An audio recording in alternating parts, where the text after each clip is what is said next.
My Lords, many thanks to the committee for this report. While I don't agree with lots of its recommendations, it's packed full of fascinating research. One criticism, it puts too much faith in the forthcoming online harms legislation to restore democratic trust. But if anything is likely to undermine trust, it's a lack of candour about what laws will achieve. The public are told the bill will mainly tackle protecting children and the vulnerable from all those nasties online, violent porn, grim suicide sites, hateful bullying trolls.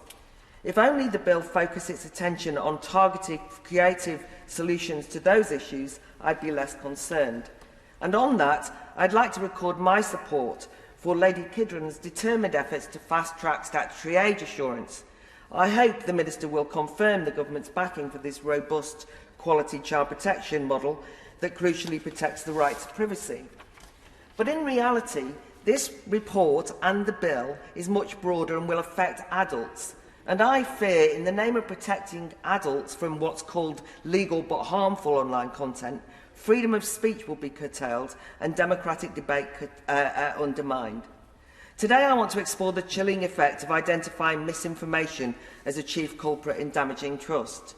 We may all think we agree on what constitutes misinformation, cranky 5G conspiracy theories, Russian war propaganda, but recently the term has become politically loaded, less a neutral, objective description of misleading statements, more used by those officially sanctioned as informed to suppress valid scepticism or silence dissidents who challenge official orthodoxies. And the removal of what's dubbed misinformation narrows the plurality of information available in the public square. It should at least give us pause that Putin has declared fake news illegal and is locking up Russian citizens for posting so-called misinformation about Ukraine. We must avoid emulating this propagandist approach by only allowing official versions of the truth. In the Free West, we need to query the wisdom of creating new power brokers who get to arbitrate the truth, whether they're unelected regulators, big tech platforms or newly fashionable fact-checkers. I like the quote in the report from the Kofi Annan Commission that shows it's more complicated. Quote, "There has never been a time when citizens in democracies all shared the same facts or agreed on what constitutes a fact. Democratic citizens often disagree on fundamental facts and certainly do not vote on the basis of shared truths. Democracy is needed precisely because citizens do not agree on facts." COVID brought a lot of these tensions to the fore. The report notes the pandemic meant, quote, "online misinformation poses not only a new present danger to our democracy, but also to our lives." But when misinformation is so darkly posed as a life and death danger, it gives a green light, and did, to active censorship by big tech of a range of interviews, articles, YouTube films, and the cancelling and reputation destruction of many individuals. But how reliable was this online public health war on misinformation?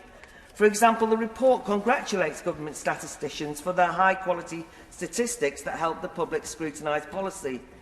But since the report was written, many of those statistics have been exposed as misleading or revealed as inaccurate conflations with projections. Even worse, using worst-case scenarios as a form of behaviour change policy. Yet anyone who raised queries about the data at the time was dubbed a dangerous spreader of misinformation. Or then there's the Wuhan lab leak theory. For many months, the likes of Ofcom, social media platforms and the scientific establishment called that dangerous misinformation. But now we know better, thanks partly to Viscount Matt Ridley's book, Viral. We know about the WHO's whitewashed 2021 report on COVID's origins.